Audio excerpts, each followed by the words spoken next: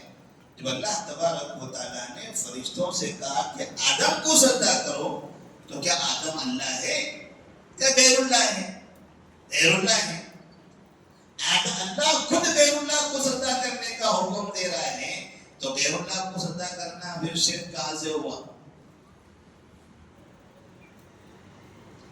یہ اعتراض، یہ سوال بھی اٹھاتے ہیں، یہ اعتراض بھی کرتے ہیں، اور اس طرح سے پھر دنیا میں جہاں جہاں پتھروں کے سامنے، درختوں کے سامنے، مورتیوں کے سامنے جو سجدے کیے جاتے ہیں، ان تمام سجدوں کو جائز قرار دیتے ہیں.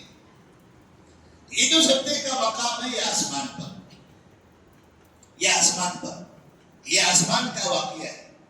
اس کے بعد اللہ تبارک و تعالیٰ نے زمین پر آنے کے بعد جب آدم علیہ السلام حوا علیہ السلام کو زمین پر بھیجا، تو کبھی بھی کسی بھی انسان کو اس بات کا حکم نہیں دیا کہ وہ آدم کو سجدہ کرو. نہ آدم کی اولاد کو حکم دیا، حتیٰ کہ نبی کریم صلی اللہ علیہ وسلم نے بھی اپنے صحابہ کو حکم نہیں دیا. نہ اہل بیت کو سجدہ کرنے کا حکم دیا گیا، کسی کو سجدہ کرنے کا حکم نہیں دیا گیا.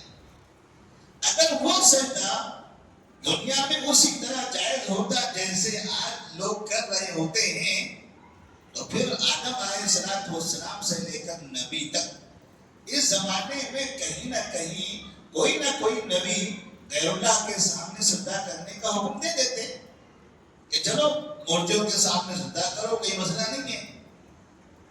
جبکہ قرآن نے باقاعدہ ایسے سجدوں کو شرک کہا اور کرنے والوں کو مشرک بتایا. اور نبی کریم صلی اللہ علیہ وسلم نے، اور خاص طور پر ابراہیم علیہ السلام کا جو واقعہ ہے، لا تسجدوا للشمس ولا للقمر واسجدوا للہ الذی خلقہم ان کنتم ایاہ تعبدون.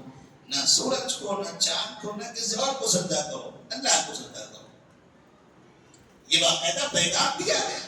لہذا وہ سجدے کو اگر کوئی یہ سجدے سے جوڑتا ہے تو ایسی صورت میں یہ غلط ہے. اب یہاں ابلیس نے سجدہ نہیں کیا، اللہ تبارک و تعالیٰ کا حکم تھا سجدہ کرنے کا، ابلیس نے نہیں کیا، اس سے غلطی ہو گئی.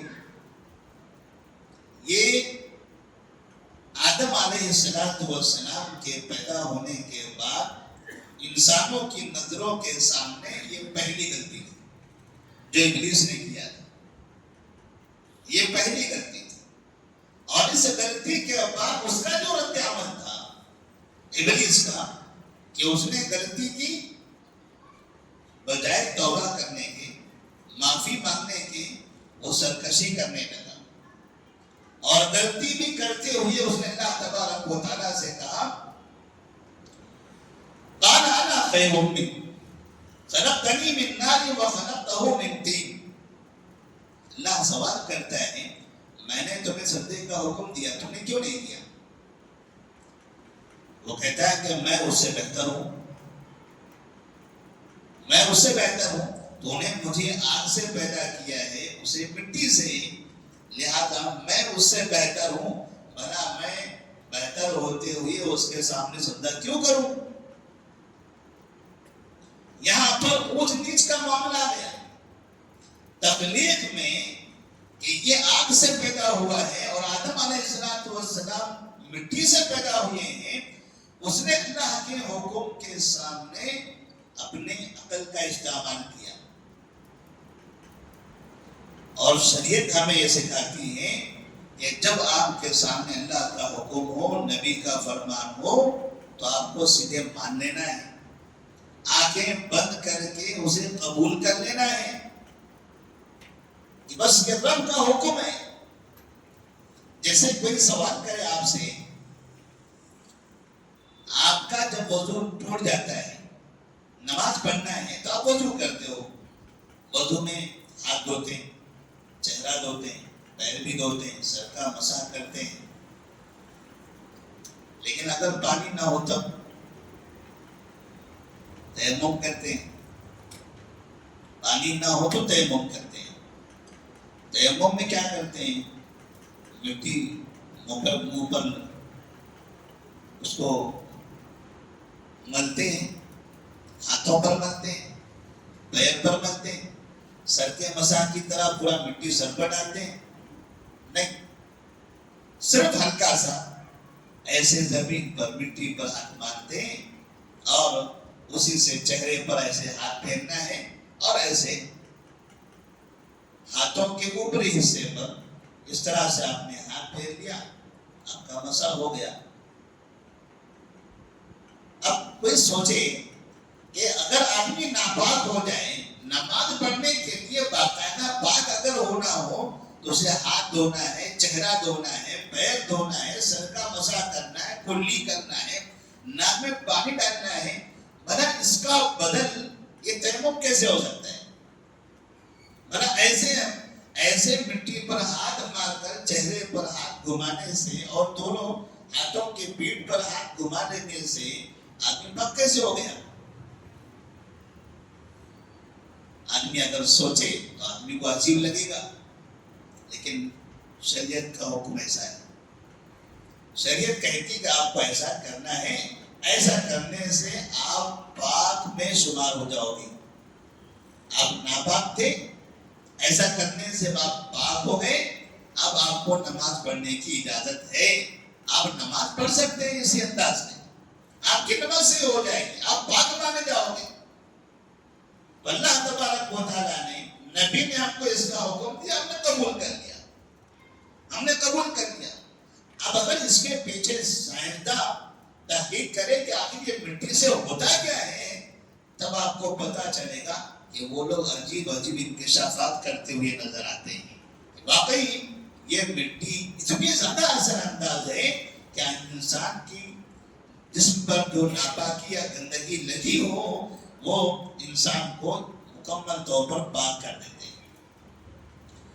اسے لیے کہا جاتا ہے اللہ تبارک و تعالیٰ کا حکم آئے، نبی کا فرمان ہے، آپ کو قبول کرنا ہے، عقل کا استعمال نہیں کرنا ہے.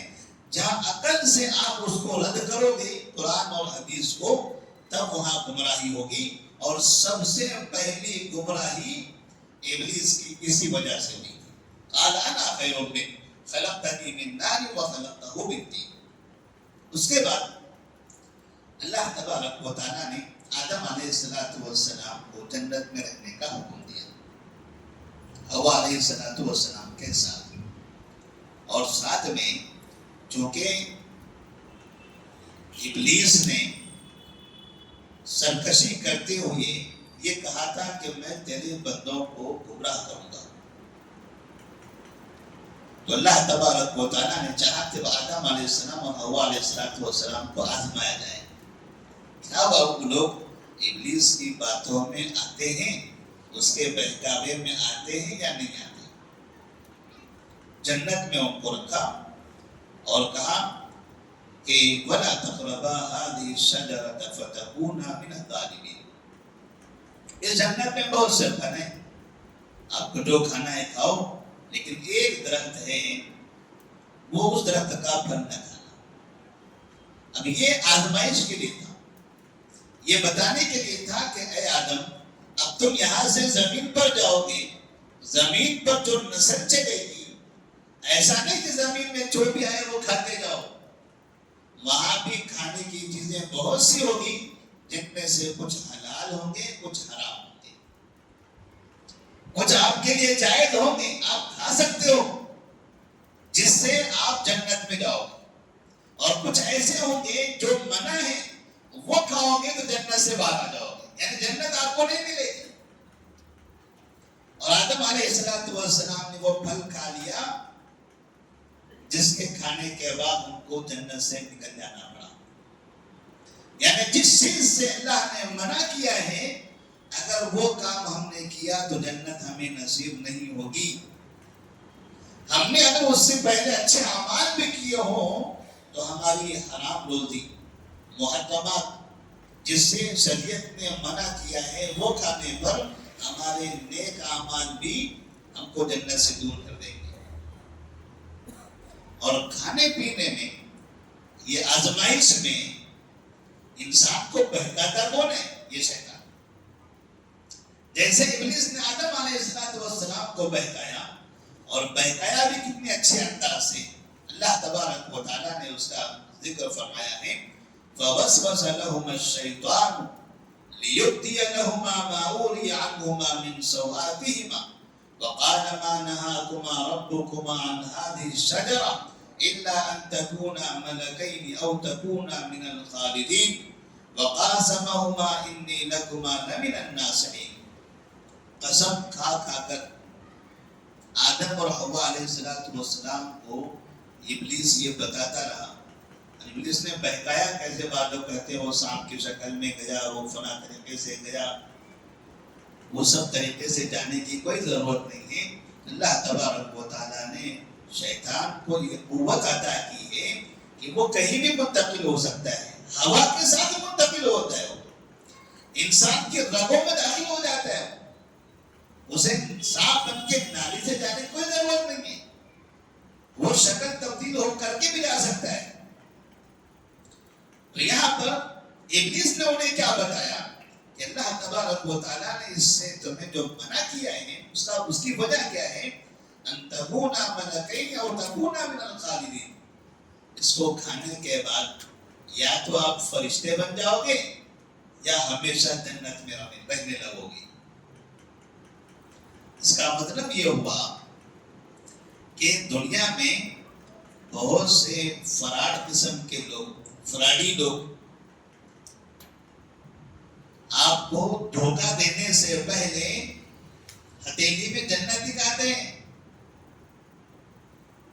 آپ ایسا کرو، دیکھو اب 1 مہینے تک آپ کا ایسے ہو جائے گا، 1 سال بس ایسے انویسٹ کرو، دیکھو آپ خود کفیل ہو جاؤ گے۔ کتنے اماموں کو برباد کر دیا گیا، مساجد کے اماموں کو، مساجد کے مؤذنین کو، علماء کو۔ امام ہیں آپ لوگ، قوم کے لوگ آپ پر ظلم کرتے ہیں، تنخواہیں تھوڑی سی دیتے ہیں، ایسے غریبی کی زندگی گزر رہی ہے، آ جائیے ہمارے پاس، دیکھیں انویسٹ کیجیے، پھر دیکھیے آپ کے کسی مسلی پر آپ کو تکیہ لگانے کی ضرورت نہیں رہے گی، آپ خود کفیل ہو جاؤ گے۔ راتوں رات ایسے مالدار بننے کے خواب دکھاتے ہیں، اور اس خواب میں جب آنکھیں بند ہوتی ہیں، کھلنے کے بعد پتہ چلتا ہے کہاں ہے ہم، سب لٹ گیا، برباد ہو گئے۔ ایسے ہی ابلیس نے یہاں پر بہکایا آدم علیہ السلام کو کہ بس یہ پھل کھا لو، اتنا کھا لو گے یا تو آپ فرشتے بن جاؤ گے یا جنت میں ہمیشہ رہنے لگو گے۔ اب بھلا کون نہیں بننا چاہتے ہیں فرشتہ؟ کون نہیں رہنا چاہے گا جنت میں؟ آدم علیہ السلام ان کے بہکاوے میں آ گئے اور انہوں نے وہ پھل کھا لیا۔ فَدَلَّاهُمَا بِالْغُرُورِ فَلَمَّا ذَاقَا الشَّجَرَةَ بَدَتْ لَهُمَا سَوْآتُهُمَا وَطَفِقَا يَخْصِفَانِ عَلَيْهِمَا مِنْ وَرَقِ الْجَنَّةِ وَنَادَاهُمَا رَبُّهُمَا أَلَمْ أَنْهَكُمَا عَنْ تِلْكُمَا الشَّجَرَةِ وَأَقُلْ لَكُمَا إِنَّ الشَّيْطَانَ لَكُمَا عَدُوٌّ مُبِينٌ۔ جیسے پھل کھایا، بدن پر جو کپڑے تھے وہ اتر گئے، شرمسار ہونے لگے، ندامت ہونے لگا، افسوس کرنے لگے، جنت کے درخت کے پتے اپنے بدن سے لپیٹنے لگے، حیا تھی۔ اللہ تبارک و تعالیٰ نے کہا میں نے تم سے کہا تھا نا کہ یہ شیطان تمہارا دشمن ہے، ان کے بہکاوے میں نہ آنا اور یہ درخت کا پھل نہ کھانا۔ مطلب یہ ہوا کہ آدمی اگر اللہ کی نافرمانی کرتا ہے تو وہ ذلیل اور رسوا ہوتا ہے، دنیا میں بھی اور آخرت میں بھی۔ یہاں آدم علیہ السلام کو شرمندگی ہوئی کہ میں نے یہ غلط کام کر دیا، لیکن اس غلطی پر آدم علیہ السلام نے افسوس کرتے ہوئے فوراً معافی مانگی، توبہ کیا۔ یہ فرق ہے 2 غلطیوں میں۔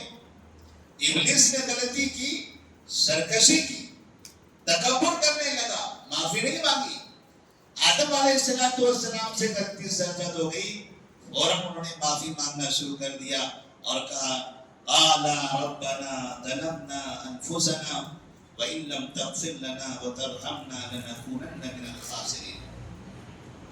مطلب یہ ہوا کہ غلطی کرنے کے بعد معافی نہ مانگنا شیطانیت والا کام ہے، توبہ کر لینا یہ آدمیت والا کام ہے۔ اگر تکبر کرتے رہو گے، معافی نہیں مانگو گے، ہمیشہ دھوکہ لے جاؤ گے، اور اگر خاکساری اپناؤ گے، توبہ کر لو گے، اللہ تبارک و تعالیٰ کے نگاہ میں اس کے پاس مقام ہمارا بلند ہوتا رہے گا۔ آدم علیہ السلام، حوا علیہ السلام نے یہاں پر اللہ تبارک و تعالیٰ سے معافی مانگی۔ ایک اور چیز، جب آپ کے پاس نعمت ہو، اللہ تبارک و تعالیٰ نے آپ کو اچھی زندگی دی، اچھا گھر دیا، اچھی دکان آپ کی چل رہی ہے، آپ تجارت میں ترقی کر رہے ہیں، تو خاص طور پر جب آپ کو لگے کہ میں ترقی کر رہا ہوں، جب آپ کو محسوس ہو کہ میری زندگی اچھی چل رہی ہے، فوراً سمجھ جانا کہ پھر آپ کے پیچھے حاسدین اب لگیں گے۔ اب یہ ترقی کی جو سیڑھیاں آپ چڑھ رہے ہیں، ہر سیڑھی چڑھتے چڑھتے آپ حسد سے نجات کے لیے اللہ تبارک و تعالیٰ سے دعا کرتے رہنا ہے، حاسدین سے نجات کے لیے دعائیں کرتے رہنا ہے، کیونکہ اوپر تک چڑھنے والا کب دماغ سے نیچے آنے گرے گا پتہ ہی نہیں چلے گا۔ حاسدین کا حسد اتنا برا ہوتا ہے کہ کب آپ کو بلندی سے زمین پر لے جا کے پٹکے گا اندازہ ہی نہیں ہوگا، آپ افسوس کرتے رہ جاؤ گے، کون کیا سنا، کیا دن تھا میرا، کیسے دن تھے ان کے۔ آج یاد کرتے نا، وہ دیکھو کیسے دن تھے لوگوں کے، وہ فلاں ان کا طوطی بولتا تھا، وہ فلاں صاحب سیٹ تھے، وہ فلاں ان کی حکومتیں چلا کرتی تھی۔ کہاں ہیں وہ لوگ، کہاں ہیں وہ طاقتیں؟ آج کہتے کہ ان کے گھر کے لوگ، ان کے خاندان کے لوگ بھیک مانگ رہے ہیں، ان کے اپنے لوگ غریبی فقیری کی زندگی گزار رہے ہیں۔ بھلا جو بادشاہ ہو، پھر اس کی اولادوں میں فقیر کیسے بن گئے؟ کیا وجہ ہے؟ وہی تو وجہ ہے۔ یہاں پر ابلیس نے آدم علیہ السلام سے حسد کیا، مجھے تو پھٹکارا گیا، مجھے پھٹکارا گیا، اور آدم علیہ السلام کو جنت دے دی گئی، انہیں جنت دی گئی۔ میں اس سے بہتر ہوں، میں آگ سے بنایا گیا ہوں، وہ مٹی سے بنایا گیا ہوں، لہذا اس حسد سے ابلیس نے چاہا کہ اسے بھی میں جنت سے نکال کے رہوں گا۔ ہم تو ڈوبے تو میں بھی نہیں ڈوبیں گے، ہم تو برباد ہو گئے، لیکن تم ترقی کرو، ہم نہیں چاہیں گے۔ حاسد کا حسد ایسا ہی ہوتا ہے، حاسد یہ نہیں چاہتا ہے کہ تم ترقی کرو تو ہم بھی ترقی کریں گے، تم نے ایک بلڈنگ بنائی میں 2 بلڈنگ بناؤں گا، ایسا نہیں ہوتا ہے۔ حاسد چاہتا ہے کہ تمہاری بلڈنگ تباہ ہو، میری بلڈنگ بنے۔ وہ نہیں چاہتا کہ تم نے ایک دکان بنائی میں 2 بناؤں گا، بلکہ وہ چاہتا ہے کہ تمہاری دکان جل کے راکھ ہو جائے، میری دکان چمکنے لگے۔ حاسد آپ کی بربادی چاہتا ہے، اور اس نے وہ کر کے دکھایا۔ جنت میں وہ اعلیٰ مقام پر تھے، اور اس کے بعد اللہ تبارک و تعالیٰ نے کہا کہ قَالَ اهْبِطُوا بَعْضُكُمْ لِبَعْضٍ عَدُوٌّ وَلَكُمْ فِي الْأَرْضِ مُسْتَقَرٌّ وَمَتَاعٌ إِلَىٰ حِينٍ قَالَ فِيهَا تَحْيَوْنَ وَفِيهَا تَمُوتُونَ وَمِنْهَا تُخْرَجُونَ۔ جاؤ نیچے۔ آدم علیہ السلام، حوا علیہ السلام اور وہ ابلیس نے سب کو زمین پر ڈال دیا گیا۔ وہاں سے وہ تینوں بھی زمین پر آئے، اور اس طرح سے پھر یہ دنیا میں یہ انسانوں کی آبادی آگے بڑھی ہے۔ یہ سب کے اللہ تبارک و تعالیٰ کی طرف سے۔ اس کے بعد اللہ تبارک و تعالیٰ نے اس سورہ کے اندر جو اعراف کا ذکر کیا ہے، اعراف کے بارے میں، جس سے متعلق جس پر اس سورہ کا نام بھی ہے، اللہ تبارک و تعالیٰ نے فرمایا وَبَيْنَهُمَا حِجَابٌ وَعَلَى الْأَعْرَافِ رِجَالٌ يَعْرِفُونَ كُلًّا بِسِيمَاهُمْ وَنَادَوْا أَصْحَابَ الْجَنَّةِ أَنْ سَلَامٌ عَلَيْكُمْ لَمْ يَدْخُلُوهَا وَهُمْ يَطْمَعُونَ وَإِذَا صرفت ابصارهم تلقاء اصحاب النار قالوا ربنا لا تجعلنا مع القوم الظالمين. اعراف کسے کہتے ہیں؟ ادھر جنت ادھر جہنم، دونوں کے بیچ میں ایک بڑی سی دیوار ہے، ایک بڑی سی دیوار ہے، اونچی دیوار ہے، اس کو کہا جاتا ہے اعراف. اور اس پر بیٹھے ہوئے چند لوگ ہیں، ایسے لوگ ہیں جن کی نیکیاں اور برائیاں برابر ہیں.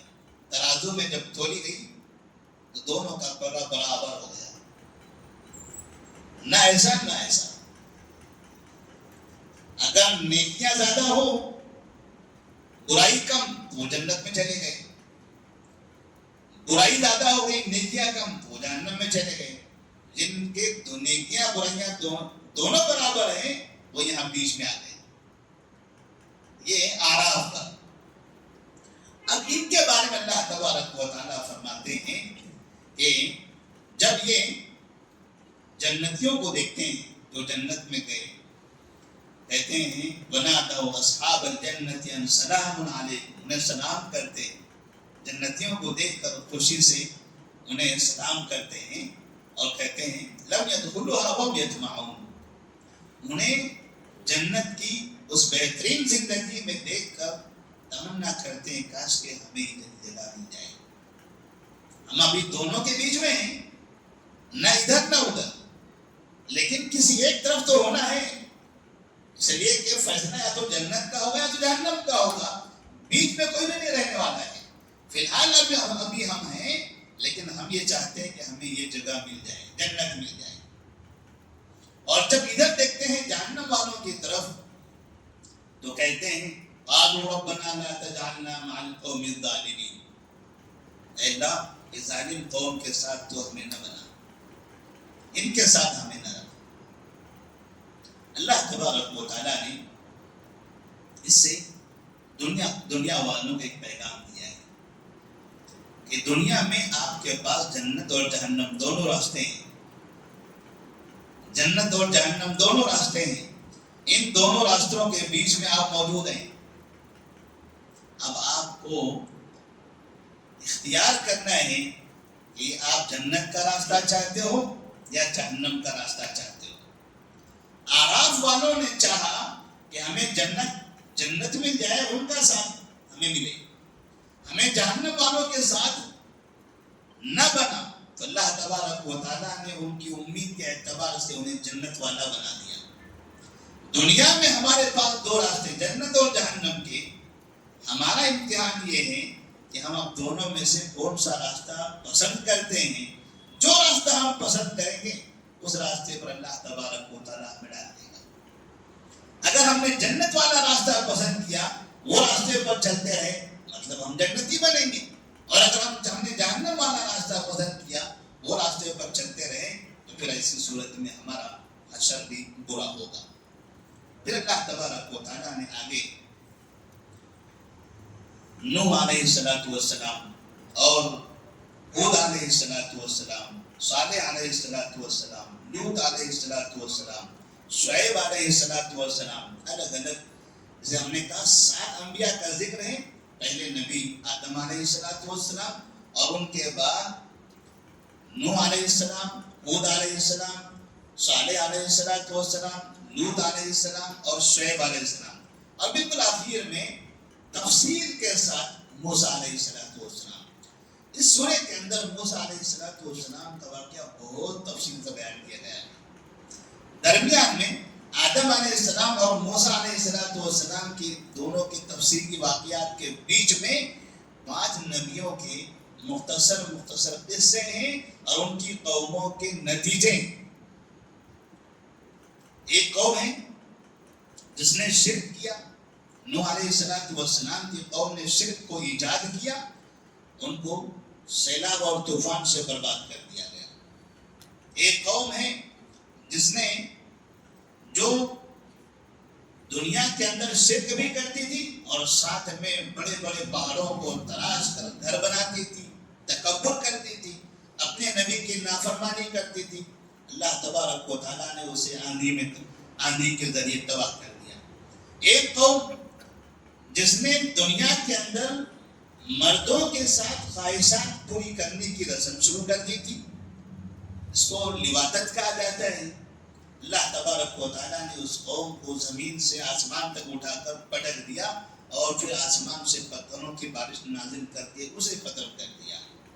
ایک ایسی قوم جس نے ناپ تول میں، لین دین میں کمی بیشی کرنا شروع کر دی، چاہے وہ ناپنے والی ہو، وزن کرنے والی ہو، گننے والی ہو، زمین کی شکل میں ہو، کوئی بھی شکل میں ہو، لین دین کاروبار کے اندر، تجارت میں اس نے بےمانی کرنا شروع کر دیا.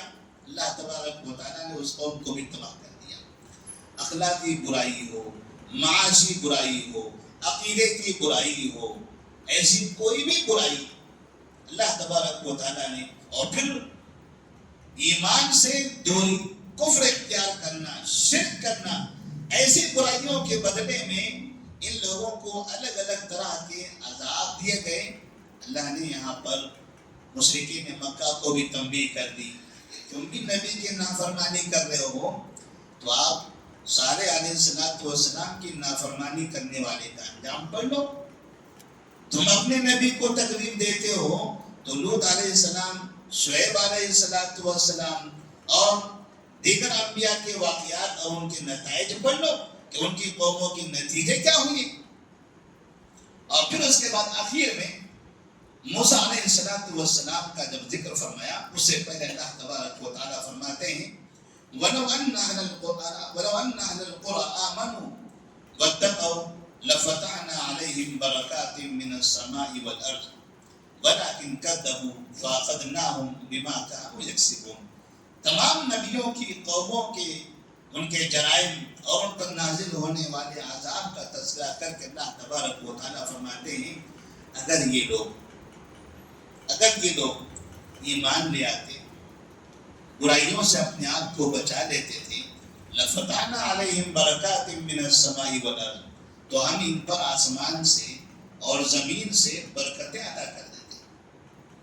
آسمان سے برکتیں نازل ہوتی، زمین سے برکتیں مل جاتی. یعنی زمین کے خزانے بھی انہیں ملتے، آسمان سے بھی اللہ تبارک و تعالیٰ خزانے ان کے اوپر، یعنی اوپر سے نیچے سے ہر جگہ ان پر نعمتیں نازل ہوتی اگر یہ ایمان لاتے اور متقی اور پرہیزگار بن جاتے. تو اللہ تبارک و تعالیٰ نے ایک بات یہ بتا دی کہ جو مومن ہوگا، جو متقی ہوگا، نیک ہوگا، برائیوں سے محفوظ رہے گا، اسے یقین کرنا چاہیے کہ اللہ تبارک و تعالیٰ ضرور اس کو روزی عطا کرے گا، اس کی زندگی میں برکتیں ضرور نازل ہوں. جب رب نے کہا ہے تو ہمارا ایمان ہے، ہمارا یقین ہے کہ اللہ تبارک و تعالیٰ ضرور ہماری زندگی میں رحمت اور برکت نازل کرے گا. شرط یہ ہے کہ ہمارا ایمان مضبوط ہو اور ہم متقی اور پرہیزگار بنیں. موسیٰ علیہ السلام کے بارے میں ایک دو باتیں بتاتے ہیں. موسیٰ علیہ السلام کا جو معاملہ تھا، جب فرعون کے پاس وہ گئے، اللہ تبارک و تعالیٰ نے موسیٰ علیہ السلام سے کہا اذهبا إلى فرعون إنه طغى فقولا له قولا لينا لعله يتذكر أو يخشى قال ربنا إننا نخاف أن يفرط علينا أو أن يطغى قال لا تخافا إنني معكما أسمع وأرى. ایک ہمیں اس میں نصیحت ہے فرعون کے بارے میں. جب بھی یہ لفظ ہم سنتے ہیں ہمارا دماغ یہ بنتا ہے فرعون مانے جلاد، خطرناک، ظالم شخص، ظالم بادشاہ، ظلم کرنے والا بادشاہ. یہی ہمارا ذہن ہوتا ہے. اس لیے ہم کسی آدمی کو جب کوئی بہت زیادہ ظلم کرنے والا ہو تو کہتے ہیں یہ فرعون کی اولاد ہے، یہ فرعون کا بچہ ہے، ایسے ہم برا بولتے ہیں، جس سے اشارہ ہوتا ہے کہ ہمیں فرعون سے بڑی نفرت ہے. اللہ تعالیٰ نے فرعون کے پاس موسیٰ علیہ السلام کو بھیجتے ہوئے جو بات کہی تھی اذهبا إلى فرعون إنه طغى فقولا له قولا لينا لعله يتذكر أو يخشى. ابھی اگر ہندوستان میں لفظ فرعون اگر کسی کو، یہ نام اگر کسی کو دینا ہو، مسلمانوں سے کہا جائے بتائیے آپ کسی ایک آدمی کا نام منتخب کیجئے کہ آپ اس آدمی کو فرعون کا نام دے سکتے ہو. ظاہر سی بات ہے بہت سے لوگوں کے ذہن و ذہن میں، دل و دماغ میں دلی میں بیٹھنے والے کچھ افراد کے نام آئیں گے. کسی کے اور کسی ریاست میں بیٹھنے والے کسی کا نام آئے گا.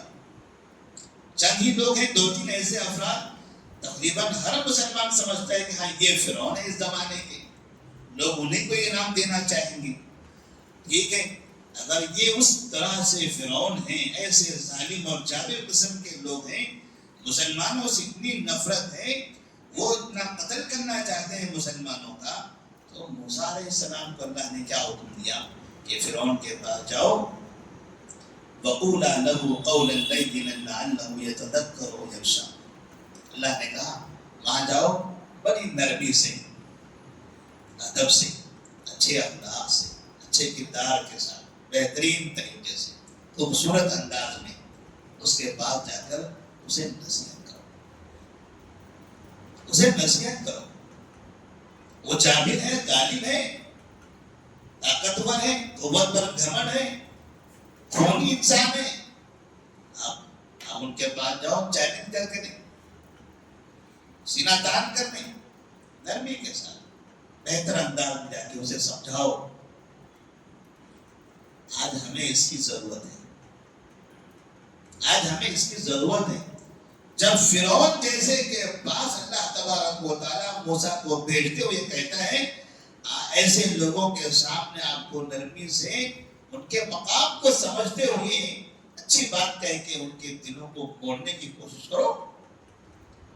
ان کے ذہن میں، دل و دماغ میں جو باتیں نفرتیں بھری پڑی ہیں انہیں نکالنے کی کوشش کرو. آپ اگر یہ کام آپ تھوڑی سی خاکساری کے ساتھ کرنے میں کامیاب ہو جاؤ گے تو دیکھیں کتنی بڑی کامیابی ہوتی ہے.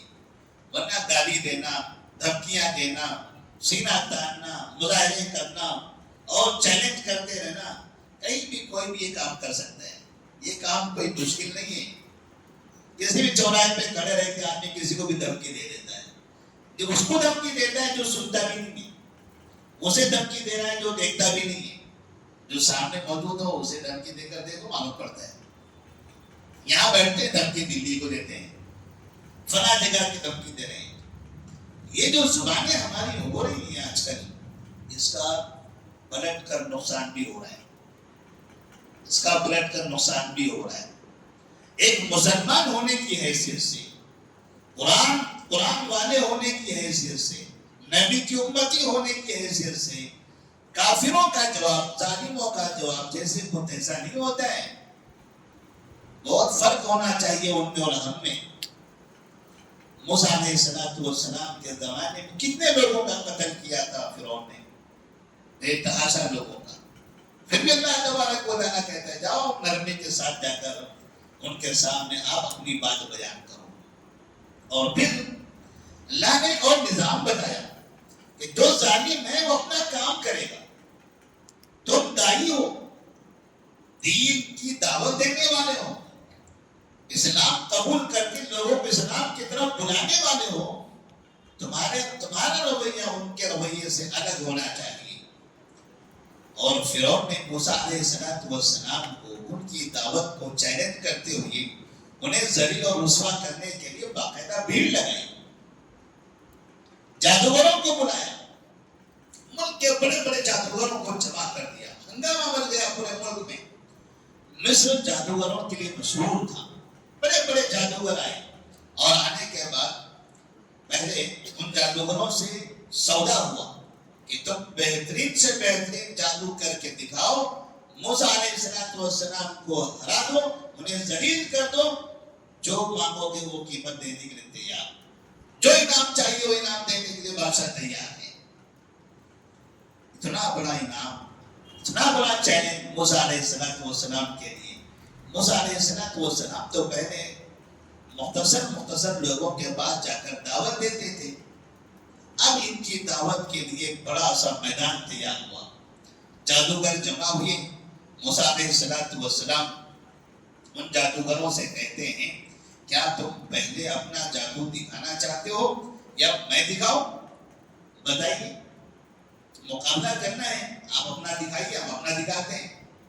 تو انہوں نے کہا کہ چلیے پہلے ہم اپنا جادو دکھاتے ہیں. انہوں نے اپنی لاٹھیاں، اپنی رسیاں زمین پر پھینکی تو یہاں جہاں دیکھو وہاں پر صاف ہی صاف نظر آنے لگے. اللہ تبارک و تعالیٰ نے موسیٰ علیہ السلام سے کہا کہ آپ بھی اپنی لاٹھی پھینکی. جیسے ہی موسیٰ علیہ السلام نے لاٹھی پھینکی وَأَوْحَيْنَا إِلَىٰ مُوسَىٰ أَنْ أَلْقِ عَصَاكَ فَإِذَا هِيَ تَلْقَفُ مَا يَأْفِكُونَ. آپ نے لاٹھی پھینکی اور لاٹھی بڑا سا اژدہا بن گیا اور جتنے سانپ انہوں نے اپنی رسی اور لاٹھیوں سے بنائے تھے ان سب کو یہ نگلتا چلا گیا. وہ سب کو یہ نگلتا چلا گیا. جادوگر دیکھ کر حیران رہ گئے کہ ہم نے جو دنیا میں جادو سیکھا ہے, جو دکھایا ہے, ایسا جادو تو دنیا میں کوئی بھی نہیں دکھا سکتا. ہم سے بڑا استاد کوئی نہیں ہے, ہم استادوں کے استاد ہیں. اب اگر کسی نے ہمارے جادو کو توڑا ہے تو وہ جادوگر ہو ہی نہیں سکتا, کیونکہ ہمارا جادو سب سے اعلیٰ مقام کا ہے, ہم سے اونچا کوئی نہیں ہے. اگر کسی نے ہمارے جادو کو توڑ دیا اس کا مطلب وہ جادوگر نہیں ہو سکتا, وہ کچھ اور ہو سکتا ہے. اور موسیٰ علیہ السلام کے بارے میں لوگ سنتے تھے دو باتیں. لوگوں کی طرف سے یہ مشہور تھا کہ موسیٰ علیہ السلام جادوگر ہیں, اور موسیٰ علیہ السلام کہتے تھے میں جادوگر نہیں, میں نبی ہوں. دو باتیں جادوگروں نے سنی تھی.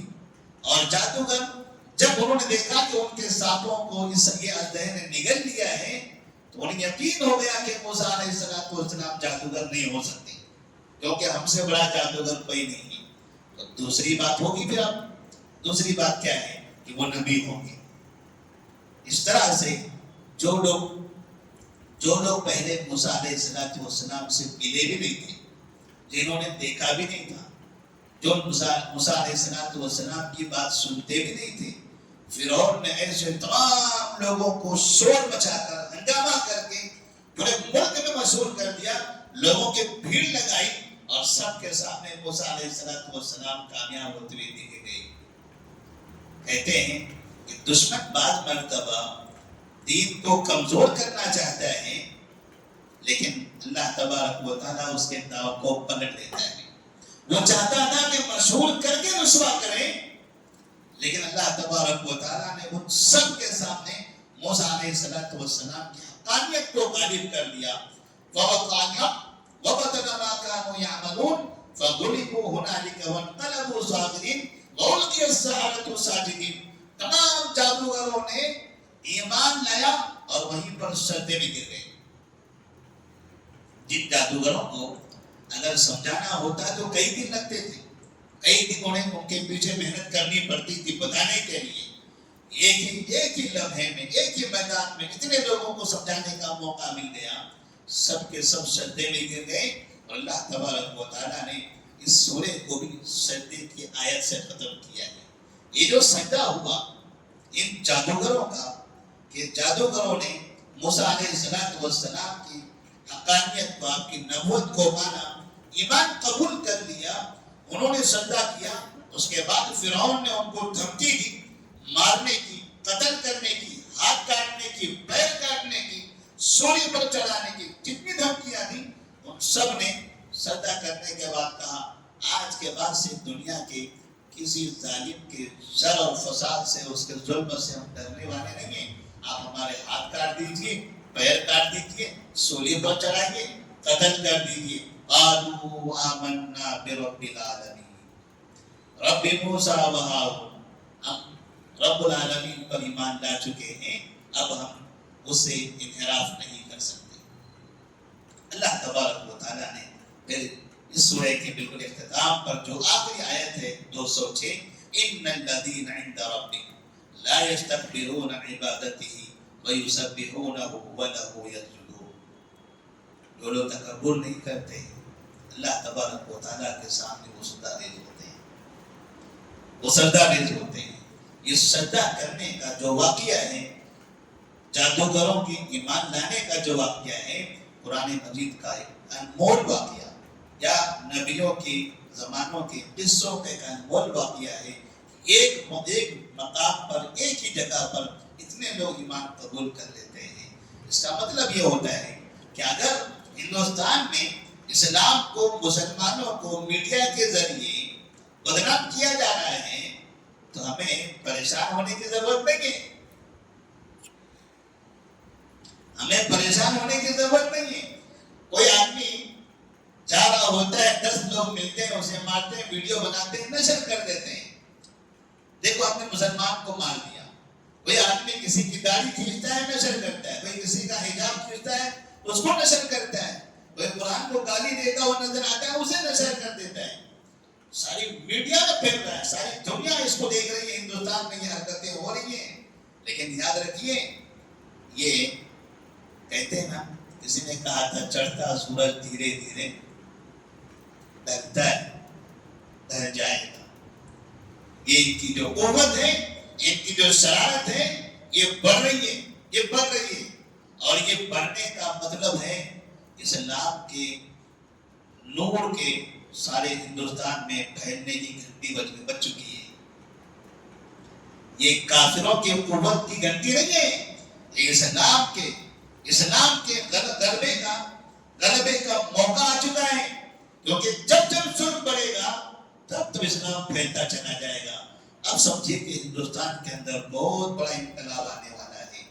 ان ظالموں کے ظلم کی وجہ سے ان کے گھر گھر میں اسلام داخل ہوگا۔ جیسے فرعون کا جب ظلم بڑھا تو اللہ تبارک و تعالیٰ نے موسیٰ علیہ السلام کے ذریعے پورے مصر کو مسلمانوں کا ملک بنا دیا۔ ایسے ہی ہندوستان دنیا کے نقشے میں ایک دن مسلمانوں کا ملک مانا جائے گا۔ اللہ سے دعا کریں، اللہ تبارک و تعالیٰ تمام کو قرآن مجید پر یقین کرنے، اللہ کے پیغام پر یقین کرنے کی توفیق عطا فرمائیں، اور ہمیں اپنے ایمان پر ثابت قدم رہنے، کتاب و سنت پر عمل کرنے کی توفیق دیں۔ السلام علیکم ورحمۃ اللہ وبرکاتہ۔